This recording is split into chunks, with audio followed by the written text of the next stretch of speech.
आज हम आपको एक मुस्लिम बादशाह की कहानी सुनाएंगे जो बहुत ही शक्तिशाली राजा था।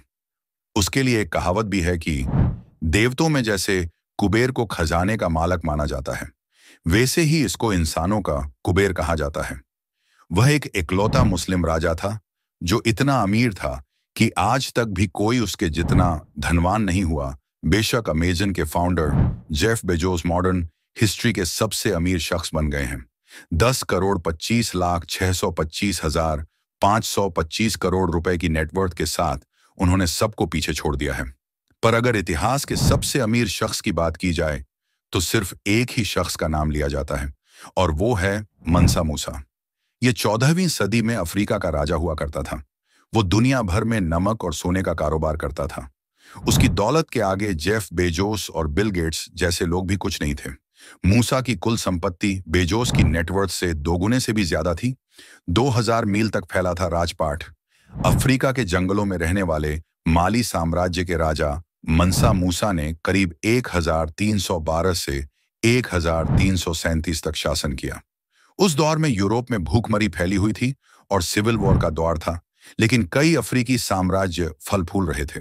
सेलिब्रिटी नेटवर्थ वेबसाइट की रिपोर्ट के मुताबिक मूसा के पास उस वक्त 27 करोड़ 34 लाख 200 करोड़ रुपए थे की दौलत थी।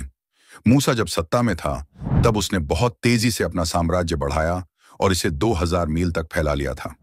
मॉडर्न दौर में मॉरिटेनिया, सेनेगल, जाम्बिया, गिनी, बुर्किना फासो, माली, नाइजर, नाइजीरिया और चाड के नाम से पहचाने जाने वाले देश मूसा के साम्राज्य का हिस्सा थे, यानी आधे से ज्यादा अफ्रीका महाद्वीप पर राज। जिस वक्त मूसा अफ्रीका पर राज कर रहा था उस वक्त उसके पास करीब 2 लाख सैनिक थे, जिसमें से 40,000 तो सिर्फ निशानेबाज ही थे। मूसा का नमक और सोने का कारोबार था। उसके द्वार में माली दुनिया भर में सोने का सबसे बड़ा प्रोड्यूसर देश था। जब दुनिया ने देखी उसकी दौलत, मूसा की लाइफ पर एनिमेशन क्लिप तैयार करने वाली जेसिका स्मिथ के मुताबिक घूमने फिरने में मूसा ने जितना खर्च किया उतनी दौलत शायद ही कोई खर्च करे। उसकी तरह दौलत लुटाना भी आसान नहीं था। काफी समय तक दुनिया को अफ्रीकी राजा की असल दौलत का अंदाजा नहीं था।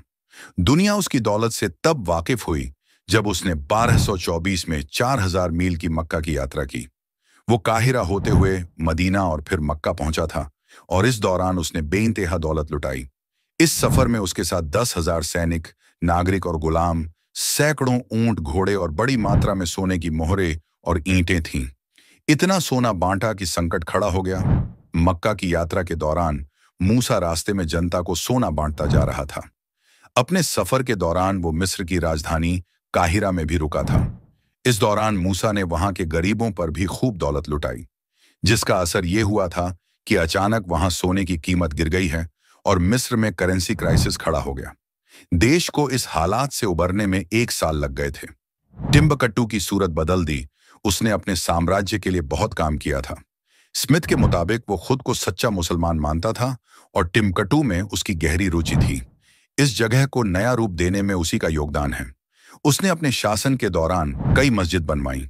इसके अलावा कई यूनिवर्सिटी, स्कूल और एजुकेशन सेंटर भी खुलवाए। उसने माली की लाइब्रेरी में आला दर्जे के इस्लामी धर्मशास्त्र जमा करवाए। मूसा ने माली में कुरानिक स्कूल की स्थापना की और यहां हर शुक्रवार को सामूहिक तौर पर दुआ करने की परंपरा शुरू की। अगली पीढ़ी नहीं संभाल पाई दौलत। स्मिथ के मुताबिक मूसा ने करीब 25 साल तक शासन किया और 1332 में उसकी मौत हो गई। इसके बाद उसकी सत्ता बेटे मंसा मेघन ने संभाली।